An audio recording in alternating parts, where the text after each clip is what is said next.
Kudus mencurahkan, nyalakan apimu Tuhan, membakar jiwa kami.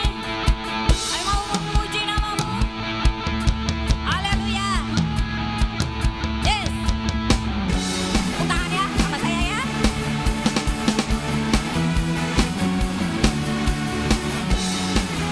Terima kasih Tuhan. Jiwa bebas terlepas, kuasa maut telah terhempas.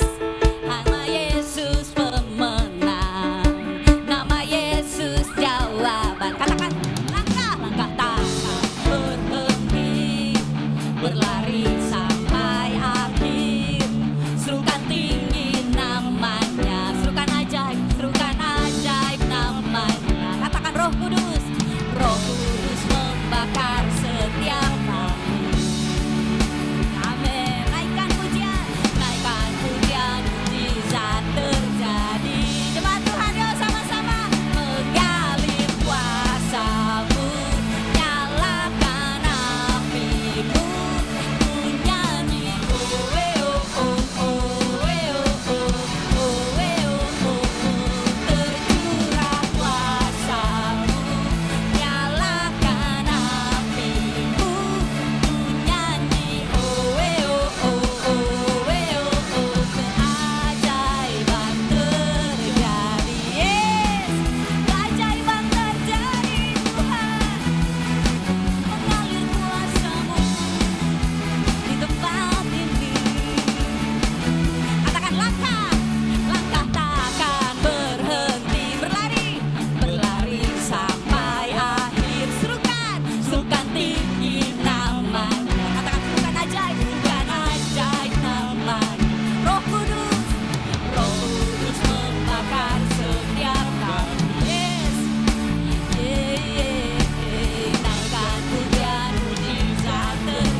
Bapa kami di dalam kerajaan surga, di dalam nama Tuhan Yesus, Tuhan yang penuh dengan kasih, limpah dengan kasih. Kami bersyukur Tuhan, karena pagi hari ini kami dapat beribadah kepada Engkau.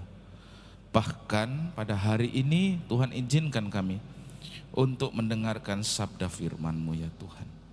Berbicaralah ya Tuhan, pakai hamba-Mu ini yang terbatas ini, dengan kuasa-Mu yang tidak terbatas Tuhan. Supaya apa yang menjadi isi hati-Mu ya Tuhan, seluruh jemaat boleh mendengar, melakukannya, dan hidup mereka berbuah-buah bagi kerajaan Tuhan. Terima kasih Tuhan Yesus. Kami mengucap syukur dan berdoa. Haleluya. Amin. Shalom Bapak Ibu. Baik, tema firman Tuhan kita di minggu yang sekarang adalah minggu keempat dari bulan Juli, yakni adalah bila Tuhan berbisik kepada Anda, atau when God whispers to you. Nah Bapak Ibu, adalah sangat penting bila kita itu hidup di dalam suatu tujuan. Itulah yang menjadi tema kita di sepanjang bulan ini, yakni living on purpose, atau hidup dengan tujuan.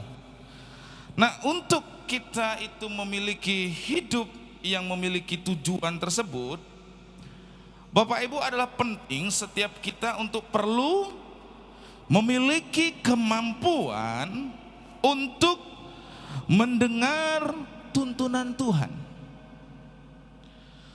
Mengapa? Karena tuntunannya yang mengungkapkan tujuan yang Tuhan rencanakan bagi diri kita. Nah, di sepanjang 3 minggu yang sudah kita lewati, kita sudah belajar bahwa adalah sangat penting untuk mengerti yang namanya tujuan atau purpose dari keberadaan kita di dunia ini. Tanpa mengerti tujuan tersebut, maka keberadaan kita di dunia ini adalah tanpa makna. Tujuan yang hanya akan kita pahami bila kita dapat mendengar tuntunan Tuhan bagi hidup kita. Bukankah tuntunan Tuhan yang telah diterima oleh Abraham, Musa, Gideon, Daud, dan tokoh-tokoh Alkitab lainnya, tuntunan Tuhan yang mengakibatkan para tokoh-tokoh dalam Alkitab tersebut memiliki tujuan di dalam kehidupannya. Nah, pertanyaannya sekarang adalah, kalau sedemikian penting tuntunan Tuhan supaya kita mengerti apa yang menjadi tujuan dalam kehidupan kita, pertanyaannya sekarang adalah bagaimana kita dapat mengenali tuntunannya tersebut. Nah, untuk itu saya mengajak kita untuk membaca Kisah Para Rasul 13 ayat yang pertama sampai dengan ayat yang ketiga. Nah, di ayat-ayat tersebut kita dapat melihat bagaimana Tuhan menuntun, yakni Barnabas dan Saulus, untuk suatu tujuan Tuhan yang spesifik di dalam kehidupan mereka. Nah, saya mengajak kita untuk membaca Kisah Para Rasul 13 ayat yang pertama sampai dengan ayatnya yang ketiga.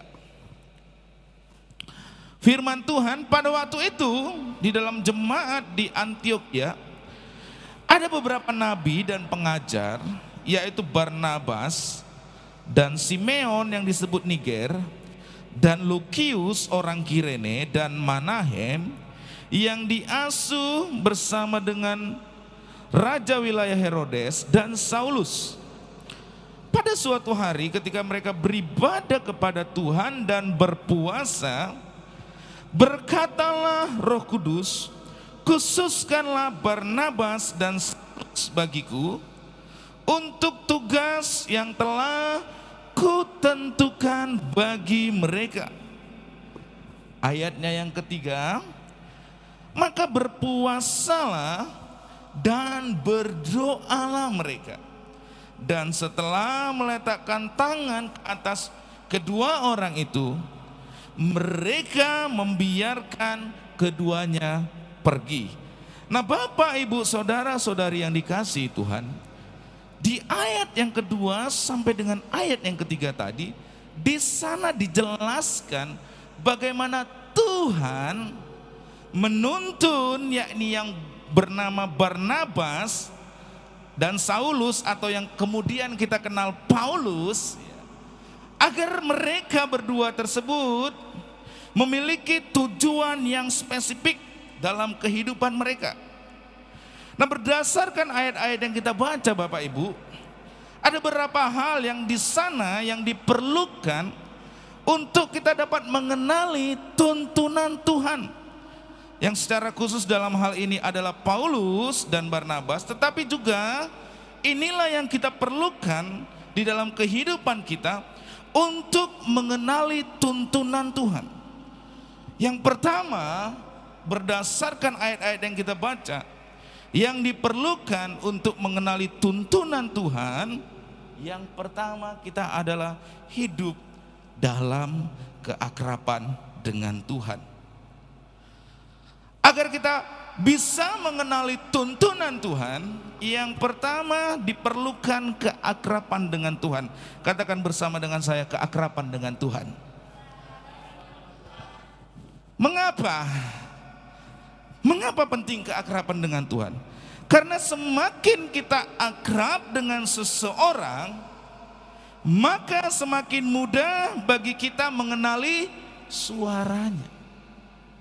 Kalau Bapak Ibu akrab dengan saya, Bapak Ibu sering berjumpa dengan saya, walaupun mungkin dalam satu gedung Anda tidak melihat saya oleh karena banyak orang, tetapi karena mendengar suara saya, Anda mungkin langsung bisa berkata kepada orang di sebelah Anda, itu pasti Pak Stephen.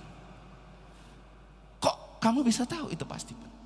Karena saya mengenali suaranya.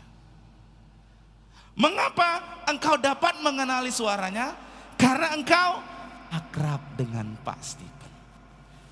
Keakraban yang tidak terlepas oleh karena seringnya Anda mungkin berjumpa dengan saya, sehingga suara saya Anda begitu mengenalinya, sekalipun Anda tidak bisa melihat saya.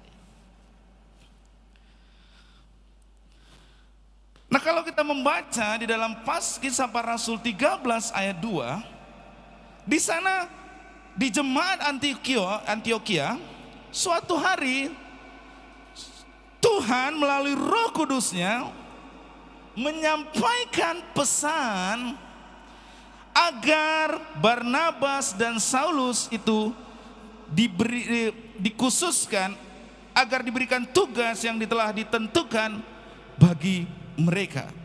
Dan di sini seketika itu juga ketika Tuhan menyampaikan pesannya, para jemaat Antioquia langsung menangkap bahwa memang benar ini pesan Tuhan.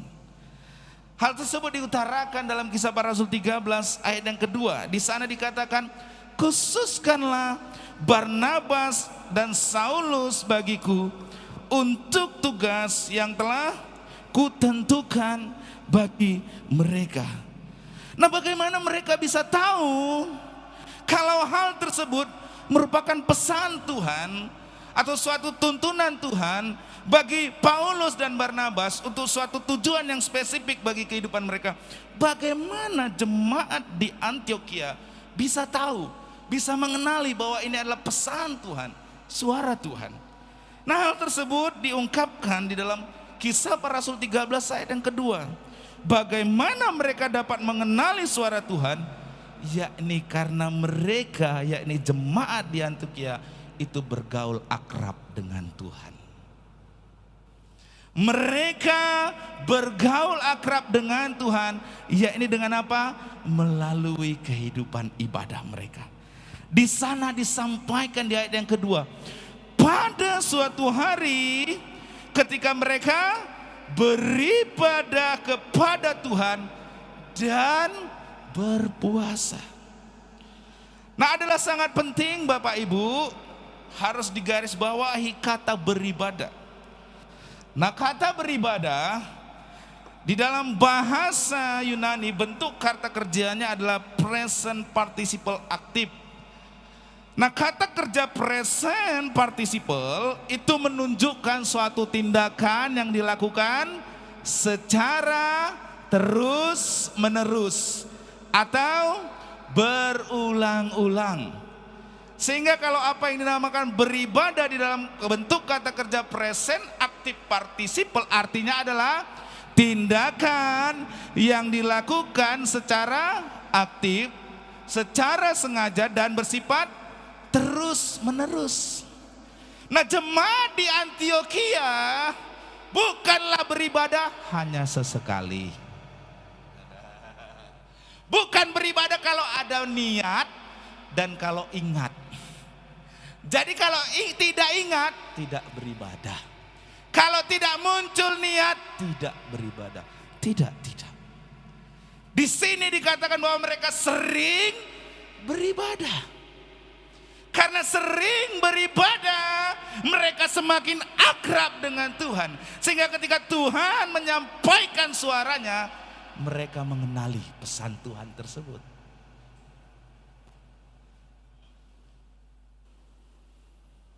Mereka tidak beribadah yang hanya sesekali saja. Mereka tidak beribadah kalau hanya ingat dan minat. Tidak. Tetapi mereka beribadah secara sengaja dan bersifat terus menerus.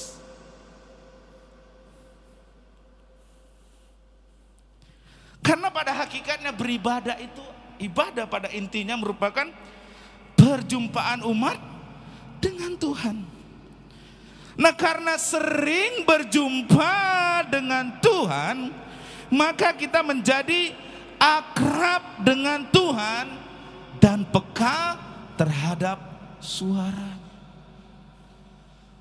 Agar saudara dapat semakin akrab dengan saya, saudara dapat mengenali suara saya, Anda harus sering bertemu dengan saya, sering berbicara dengan saya.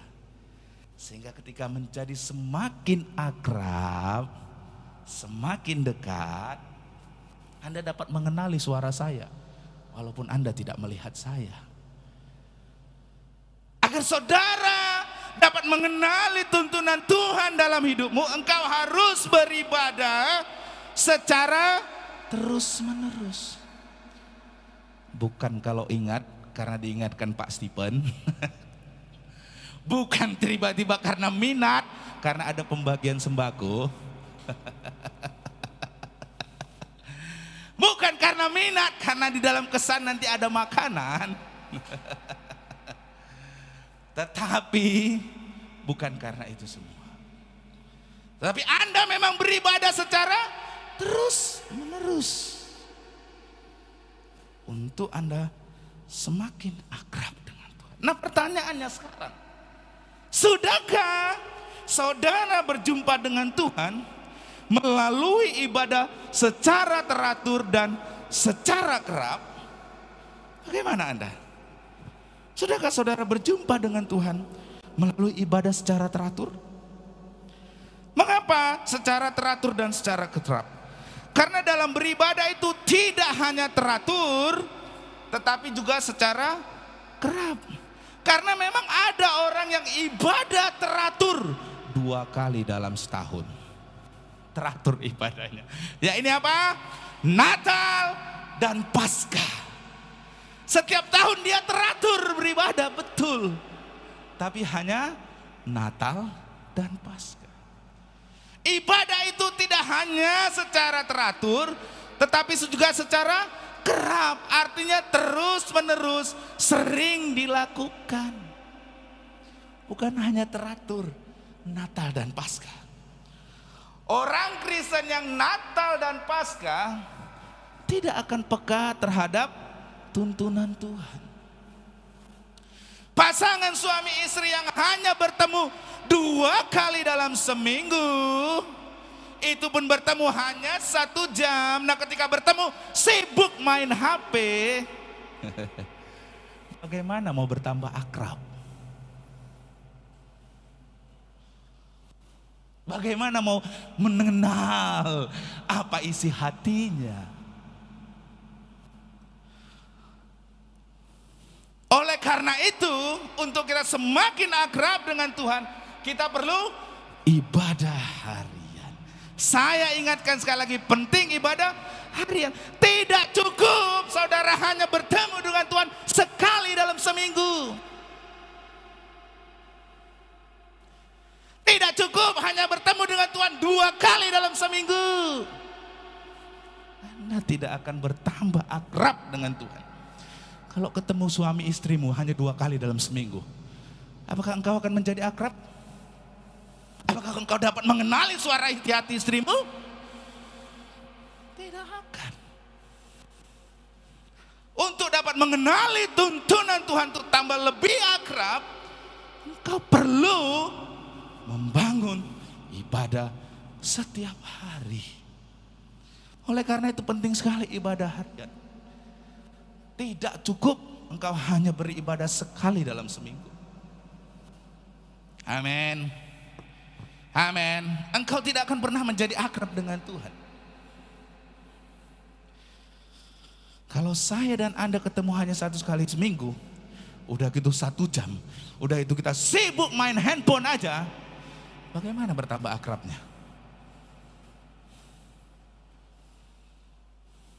Anda tidak akan pernah bisa bertambah akrab. Kalau Anda tidak akrab dengan Tuhan, bagaimana Anda dapat mengenali suaranya?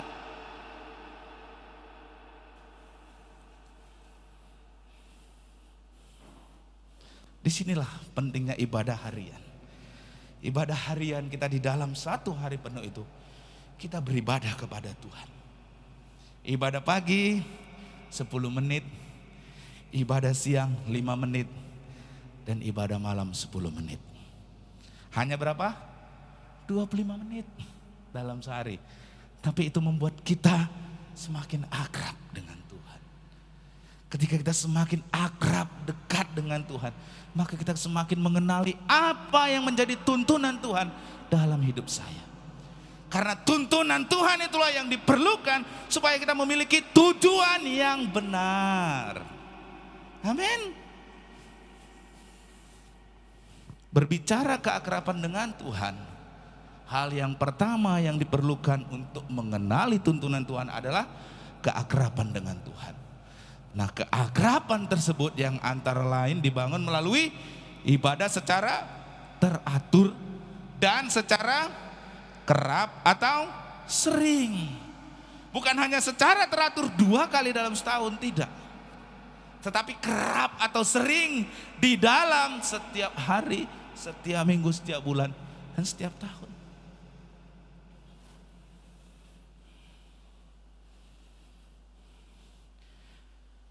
Kalau Anda berolahraga sekali dalam setahun, adakah manfaatnya?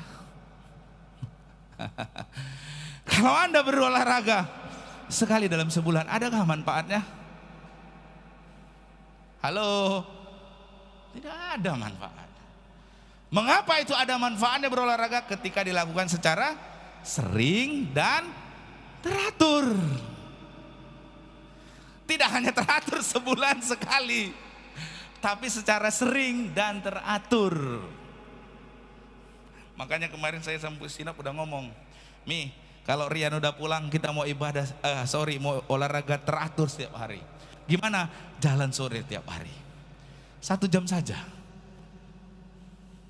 Saya udah planning sama Ibu. Kenapa? Karena kalau olahraganya naik sepeda 2 tahun sekali, jantung saya masih tetap sakit. Kalau naik sepedanya 2 tahun sekali, ngikat sepatu saya masih sesak seperti biasa. Tak ada manfaat. Amin. Untuk kita akrab dengan Tuhan, kita perlu bertemu dalam ibadah secara teratur dan sering. Amin.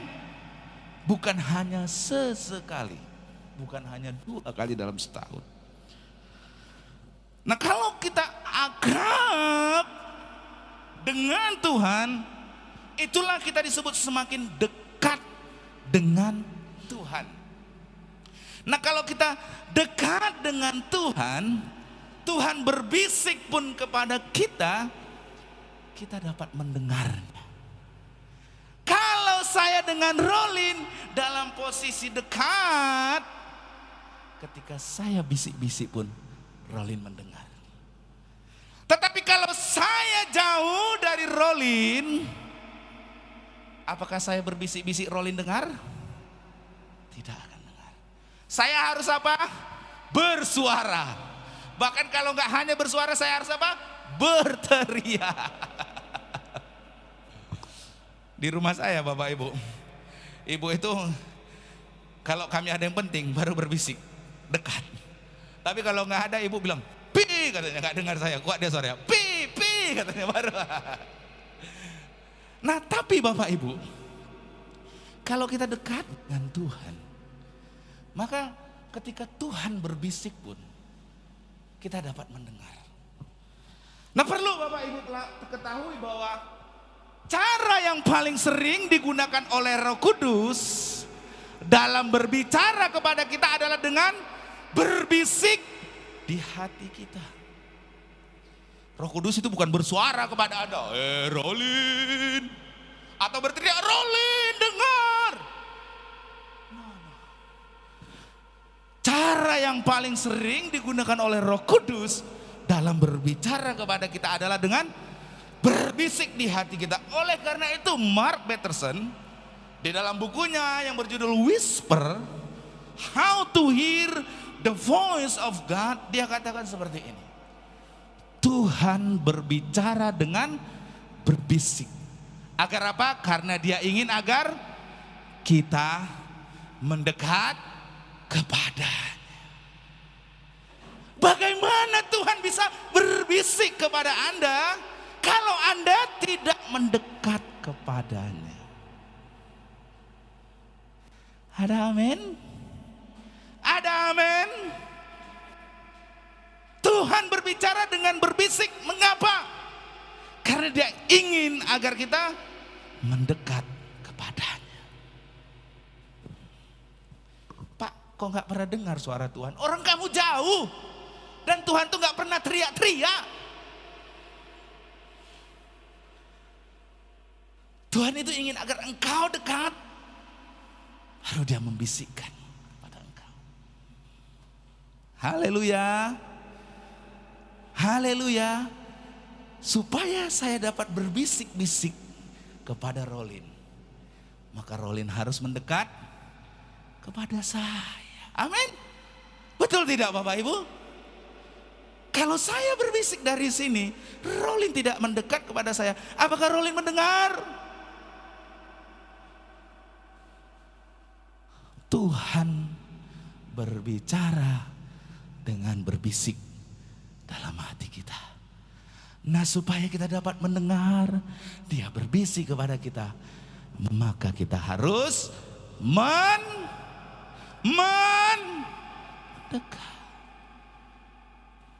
Amin. Haleluya.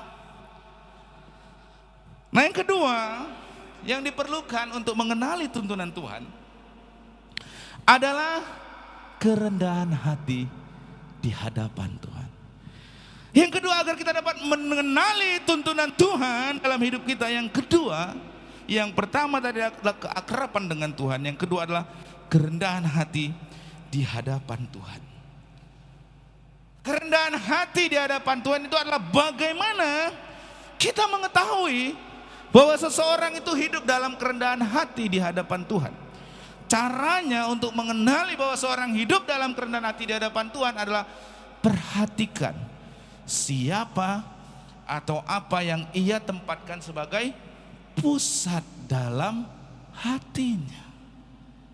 Nah, dalam ilmu konseling, selain kita mendengar apa yang orang sampaikan, kita juga perlu mendengar kalimat apa yang sering ia ulangi atau ia ucapkan. Kalau di dalam konseling, di dalam kalimatnya dia selalu mengulangi kata saya,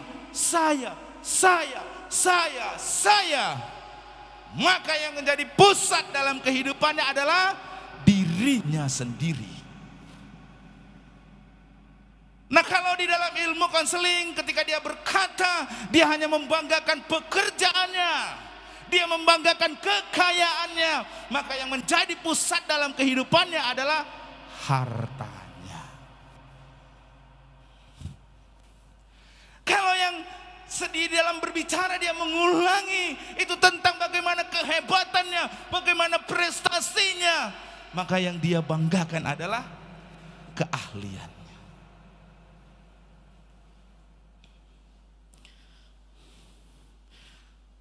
Apa yang menjadi pusat dalam kehidupan seorang itu terlihat dari apa yang berulang-ulang ia ucapkan.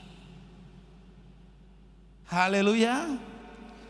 Kalau sering mengulangi kata saya, yang menjadi pusat dalam hidupmu adalah dirimu sendiri. Jika itu berbicara tentang harta, kekayaan, maka menjadi pusat dalam hidupmu adalah harta. Kalau berbicara tentang jabatan, kehebatan, itu berbicara tentang bagaimana keahlian atau prestasi yang menjadi pusat dalam hidupmu. Nah, orang yang rendah hati tidak akan menempatkan dirinya sendiri atau apa yang ia miliki sebagai pusat dalam hidupnya. Bila orang hidup di dalam kehidupan yang saya saja, maka itulah bersifat egoistik. Nah, orang yang rendah hati itu adalah bila orang mendahulukan orang lain dan khususnya mengutamakan Tuhan, barulah ia dapat dipandang sebagai pribadi yang rendah hati. Nah, berarti di sini Bapak Ibu terdapat kaitan yang erat antara sikap rendah hati dengan ibadah kepada Tuhan. Kenapa? Karena kalau kita membaca di dalam Kisah Para Rasul 13 ayat yang kedua, di sana dikatakan pada suatu hari ketika mereka beribadah kepada Tuhan dan berpuasa. Nah, kalimat tersebut di dalam New American Standard Bible dikatakan while they were ministering to the Lord and fasting. Ketika mereka dikatakan apa? Melayani Tuhan dan berpuasa. Nah, kata beribadah itu pengertiannya adalah apa? Melayani Tuhan. Di dalam beribadah kita melayani Tuhan. Amin. Siapa yang kau layani dalam beribadah? Siapa yang kau layani dalam beribadah? Tetapi pertanyaannya sekarang, bagaimana dengan ibadah orang Kristen? Adakah ibadah orang Kristen melayani Tuhan? Atau justru ibadah orang Kristen sekarang meminta berharap dirimu yang dilayani Tuhan? Bagaimana sekarang engkau di dalam ibadah Kristen? Adakah engkau mengutamakan Tuhan? Ataukah Tuhan harus mengutamakan dirimu? Bagaimana sekarang dalam ibadah Kristen? Apakah engkau bersedia mendengar tuntunan Tuhan atau Tuhan yang harus terus-menerus mendengarkan engkau? Halo. Bagaimana dengan ibadah kita? Apakah di dalam ibadah kita memuji, menyembah, menyenangkan hati Tuhan? Justru kita beribadah supaya kita yang disenangkan.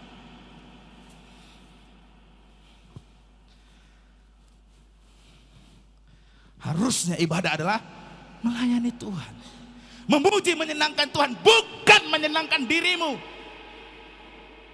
Amin. Karena ibadah pengertian adalah melayani Dia, memuji Dia, menyenangkan Dia, bukan melayani dirimu, bukan menyenangkan dirimu, bukan untuk pujian dirimu. Haleluya. Haleluya. Bagaimana dalam beribadah kita? Apakah kita mau menyenangkan diri kita? Apakah kita mau mengutamakan diri kita? Apakah kita mau Tuhan yang melayani kita? Atau justru kita yang melayani Dia? Atau justru kita yang memuji dan menyenangkan Dia? Haleluya. Haleluya. Bagaimana dengan ibadah Anda? Apa tujuan Anda datang ibadah ke gereja? Absen? Nanti kalau enggak dicari Pak Stephen, pansos, supaya dilihat orang rajin ibadah. Apa tujuan Anda beribadah? Apa tujuan Anda beribadah? Apakah mau bergaya di dalam ke gereja? Apa tujuan Anda beribadah? Haleluya. Tujuan Anda beribadah harusnya melayani Tuhan, mengutamakan Tuhan, menyenangkan hati Tuhan, memuji Tuhan. Bukan Tuhan yang menyenangkan hatimu, bukan Tuhan yang mengutamakan dirimu. Haleluya. Di dalam ibadah yang sejati, orang datang untuk menyenangkan hati Tuhan. Fokusnya adalah Tuhan, bukan diri kita. Amin. Amin Bapak Ibu. Fokusnya bukan diri kita, tetapi fokusnya Tuhan. Ibadah yang sejati itu adalah menempatkan Tuhan sebagai fokus utama dan bukan dirimu. Ibadah orang Kristen hari-hari ini keblinger. Datang ke gereja mau mendengarkan firman Tuhan yang menyenangkan hatinya. Datang ke gereja supaya apa? Mendengarkan khotbah yang menyenangkan hatinya. Dia lupa bahwa dalam ibadah itu adalah melayani Tuhan, memberikan dirimu kepada Tuhan, memuji Tuhan, menyenangkan hati Tuhan, bukan tentang dirimu, tetapi tentang Tuhan. Kalau kita menempatkan diri kita sebagai fokus utama, maka kita tidak hidup dalam kerendahan hati di hadapan Tuhan. Amin.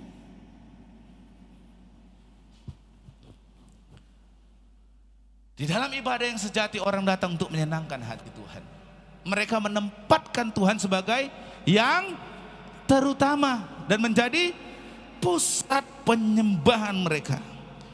Oleh karena itu, ibadah yang sejati akan berjalan seiring dengan kerendahan hati.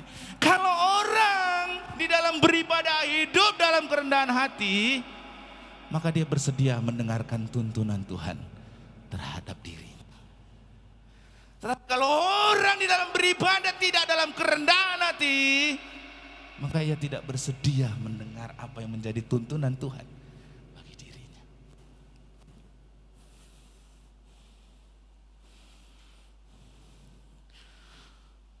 Orang yang membiasakan dirinya untuk beribadah dengan ibadah yang sejati akan menjadi peka terhadap tuntunan Tuhan.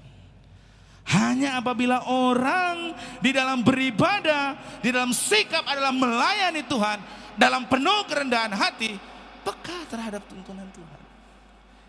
Tetapi kalau dalam beribadah tidak dengan rendah hati, tetapi dengan sikap yang mementingkan dirinya sendiri, maka apapun suara Tuhan dalam hidupnya, ia tidak akan peka. Haleluya. Amin.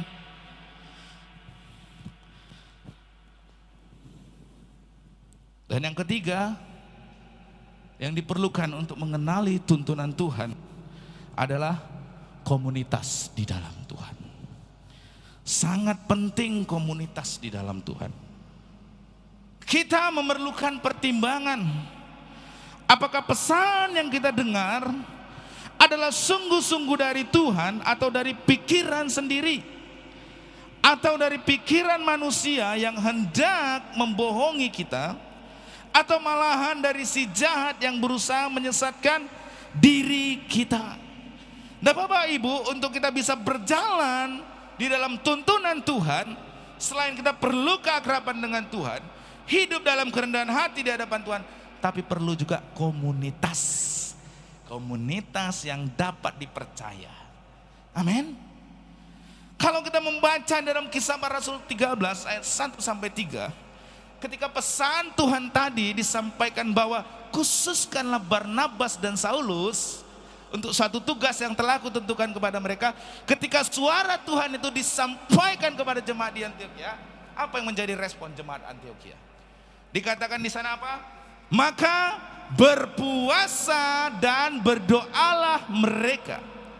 Dan setelah meletakkan tangan ke atas kedua orang itu, mereka membiarkan keduanya pergi. Nah, kalimat berpuasa itu adalah sikap rendah hati dari jemaat di Antiokhia ketika mereka mendengar suara Tuhan tersebut. Mereka berpuasa. Mereka hendak mengkonfirmasi apakah memang benar ini suara Tuhan. Dan ketika mereka sudah yakin itu dengan suara Tuhan, maka mereka apa? Meletakkan tangan ke atas kedua orang itu, yakni Barnabas dan Saulus, dan membiarkan keduanya pergi. Nah, penting Bapak Ibu itu suatu komunitas. Sebagai pengikut Kristus, kita memang tidak dapat hidup sendiri dan tidak memerlukan orang lain. Saya ulangi sekali lagi, sebagai pengikut Kristus, kita memang tidak dapat hidup sendiri dan tidak memerlukan orang lain. Kekristenan itu bukanlah sistem kepercayaan yang bersifat individualistik, yaitu yang penting antara saya dengan Tuhan. Nah, hari-hari ini mulai keblinger nih. Kan ibadah itu hubungan saya dengan Tuhan. Gak perlu datang ke gereja. Gak perlu bersama dengan komunitas orang-orang Kristen. Cukup saya dengan Tuhan. Halo, apakah demikian? Apakah demikian? Tidak, Bapak Ibu. Hari-hari ini orang banyak mulai keblinger. Keblinger, gak perlu komunitas. Sehingga ketika firman Tuhan apa yang dibaca menurutnya benar, dia kerjakanlah sendiri. Padahal kalau kita baca di dalam Kisah Para Rasul 13 ayat 1 sampai 3 tadi, di ayat yang pertama, di dalam kumpulan jemaat di Antiokhia itu ada nabi dan ada para pengajar. Itu menandakan bahwa di dalam satu komunitas itu bukan hanya terdiri satu orang, tapi ada banyak orang. Sehingga suatu pengajaran tersebut adalah pengajaran yang sehat ketika ada banyak orang yang memberi pertimbangan.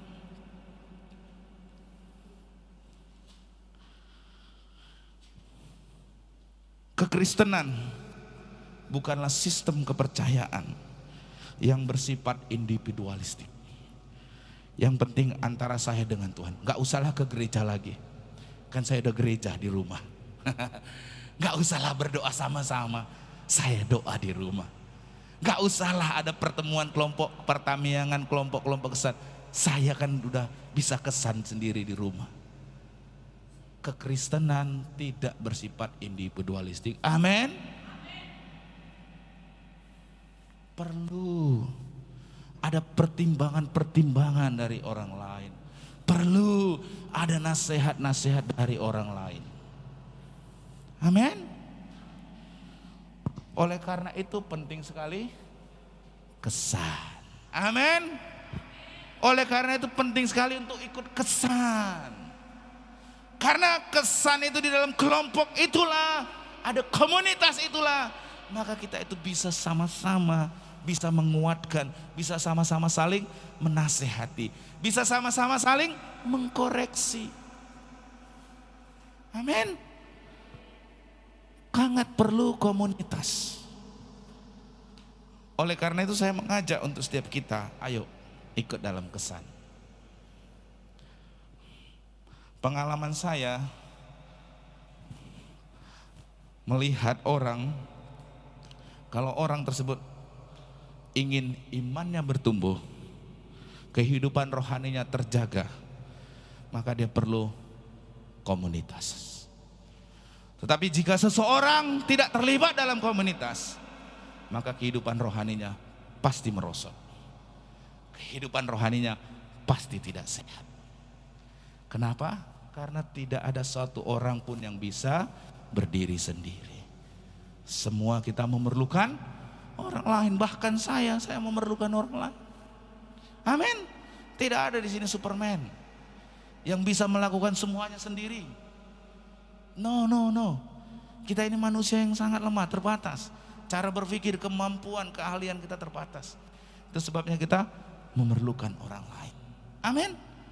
Disitulah indahnya hidup dalam satu komunitas. Dan seperti jemaat di Antioquia, mereka hidup dalam satu komunitas. Makanya ketika pesan Tuhan itu disampaikan di dalam jemaat Antioquia, jemaat yang mendengar suara Tuhan itu, mereka meresponnya apa? Dengan berpuasa.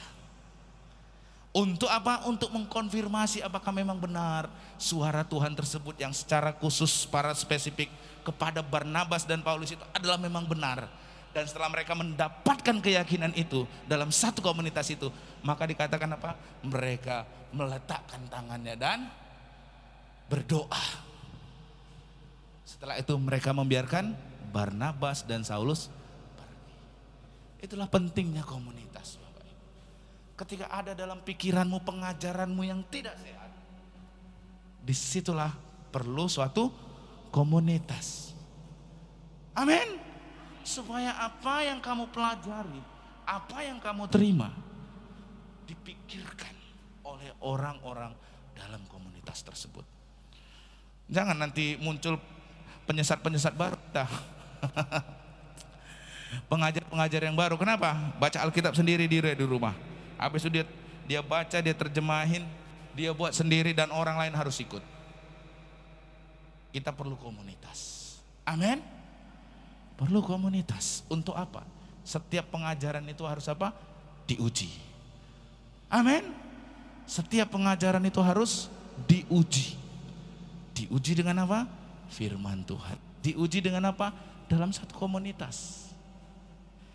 Oleh karena itu, yang belum terlibat dalam kesan, ayo ikut kesan. Ya, jangan tinggalkan komunitas. Ikut dalam kesan. Kelompok saling memperhatikan, komunitas daripada orang-orang yang percaya. Di sanalah kita bisa dapat semakin mengenali apa yang menjadi tuntunan Tuhan bagi hidup saya. Seringkali orang tidak mengetahui akan ini, itu dan sebagainya. Tetapi ketika dia berada dalam satu komunitas, ada suara Tuhan yang Tuhan mau sampaikan kepada orang tersebut melalui setiap orang dalam satu komunitas. Imannya semakin terbangun, kehidupannya semakin membaik, iman percayanya semakin bertumbuh. Tetapi kalau ketika dia menghadapi kesukaran dunia ini, menghadapi kehidupan ini, dia hanya seorang diri dan merasa bahwa apa yang menjadi tuntunan Tuhan itu adalah apa yang dia baca dari Alkitab semata tanpa perlu orang lain, maka dia bisa keblinger. Amin. Terima kasih Tuhan. Di bulan ini kami belajar bahwa hidup kami haruslah memiliki tujuan yang jelas dan benar. Bukan hanya jelas tetapi benar. Supaya kehidupan kami yang hanya sebatas garis penghubung ini, yang satu kali lewat ini, menjadi kehidupan yang bermakna ya Tuhan. Hari ini kami belajar supaya hidup kami dapat mengenali tujuan yang jelas, yang spesifik, yang Tuhan mau bagi hidup kami. Kami perlu tuntunan Tuhan. Karena tuntunan Tuhan tersebut yang akan mengakibatkan hidup kami menjadi hidup dengan memiliki tujuan yang jelas. Kami belajar pada hari ini ya Tuhan, bagaimana tuntunan Tuhan bagi Barnabas dan Saulus. Tuhan berbicara kepada mereka. Tuhan menyampaikan suara kepada para jemaat di Antioquia untuk Barnabas dan Saulus. Mereka mendengar karena mereka senantiasa beribadah kepada Tuhan. Mereka secara terus menerus akrab dengan Tuhan. Sehingga ketika Tuhan melalui Roh Kudus-Mu menyampaikan pesan kepada Barnabas dan Saulus, semua jemaat tersebut bisa mengenalinya. Kami mau Tuhan, Engkau menyampaikan tuntunan-Mu bagi kami. Terima kasih Tuhan. Hari ini kami belajar supaya kami semakin lebih peka, lebih mendengar suara Tuhan. Engkau menginginkan kami mendekat kepada Engkau. Supaya apa yang menjadi isi hati ketika Engkau sampaikan, kami dapat mendengarnya ya Tuhan. Dan berikan kami kerendahan hati bahwa di dalam beribadah kami melayani Tuhan. Di dalam beribadah kami mau menyenangkan hati Tuhan. Sehingga ketika Tuhan menyampaikan pesan apapun bagi kami, dengan rendah hati kami akan mendengar dan melakukan. Bukan menjadikan diri kami sebagai pusat daripada kehidupan. Bukan menjadikan ego kami sebagai pusat daripada kehidupan. Tetapi Engkaulah Tuhan yang terutama, yang utama menjadi pusat dalam hidup kami. Kami percaya Tuhan, kalau ini kami lakukan sebagaimana Barnabas dan Saulus, hidup mereka menjadi hidup yang dahsyat luar biasa, berdampak luar biasa. Kami mau juga Tuhan, hidup kami berdampak dan luar biasa. Terima kasih kebenaran firman-Mu Tuhan yang mengingatkan kami, menegur kami, mengajar kami ya Tuhan, untuk kami terus membangun relasi yang akrab dengan Engkau Tuhan. Karena sesungguhnya Engkau adalah pribadi, Engkau adalah pribadi yang juga suka bergaul dengan setiap anak-anak-Mu, setiap umat-Mu ya Bapa. Engkau Tuhan yang dekat kepada setiap umat-Mu, yang berseru-seru kepadamu ya Tuhan. Terima kasih Tuhan, terima kasih. Kebenaran firman Tuhan menguatkan, meneguhkan kami. Dalam nama Yesus kami mengucap syukur dan berdoa. Haleluya. Amin.